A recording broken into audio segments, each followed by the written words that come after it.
Bonjour et bienvenue sur cette vidéo où nous allons parler de ChatGPT, une technologie très en vogue et très mal présentée par les médias traditionnels aujourd'hui.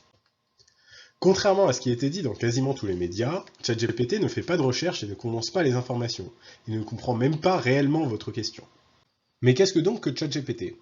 ChatGPT est un modèle de langage. Les modèles de langage sont parmi nous depuis des dizaines d'années et nous aident notamment à la rédaction de SMS ou de textes sur téléphone portable. Mais comment cela fonctionne-t-il? ChatGPT va générer sa sortie un token à la fois en se basant sur les 2048 derniers tokens observés. Un token est un mot du dictionnaire de vocabulaire de ChatGPT. Le dictionnaire de ChatGPT fait 50 257 tokens et chaque mot qu'il reçoit ou génère est composé d'un ou plusieurs de ces tokens. Par exemple, le mot anticonstitutionnel est composé des tokens ant, icône, st, itution et nel.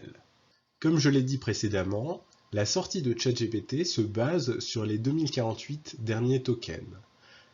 Les 2048 derniers tokens observés contiennent aussi bien les tokens que vous lui avez rentrés que les tokens qu'il a générés. Ainsi, il ne fait pas de distinction entre votre entrée et sa sortie.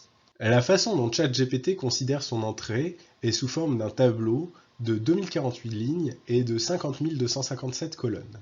Chaque ligne correspond à un token dans l'entrée considérée et chaque colonne correspond à sa position dans le dictionnaire. Ainsi, si sur la première ligne, troisième colonne, on a un 1, ça veut dire que le premier token de l'entrée considérée est le troisième token du dictionnaire. On va ensuite appliquer des transformations à ce tableau pour déterminer la probabilité d'apparition du prochain token dans un texte.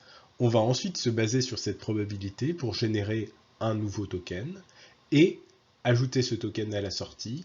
Et ensuite, on recommence toutes les opérations en considérant ce nouveau token dans l'entrée.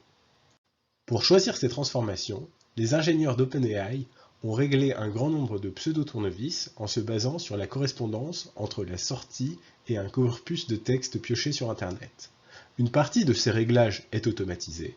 Cette phase est la phase appelée d'apprentissage de l'intelligence artificielle.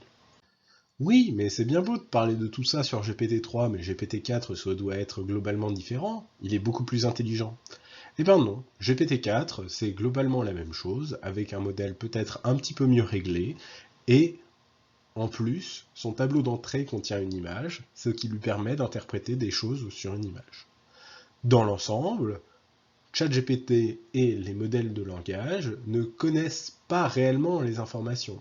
C'est pour cela que cela ne doit surtout pas remplacer les moteurs de recherche traditionnels comme Google ou ce genre de choses, qui vont vous fournir des sources sur lesquelles vous pourrez vous baser et vous aurez un potentiel contrôle d'où vient l'information. Car sur ChatGPT, vous n'avez aucun moyen de savoir si c'est du texte qu'il a généré en se basant sur absolument rien ou en se basant sur quelque chose. Voilà ce qui conclut cette vidéo. Les liens qui ont servi à la création de cette vidéo sont disponibles en description. Au revoir.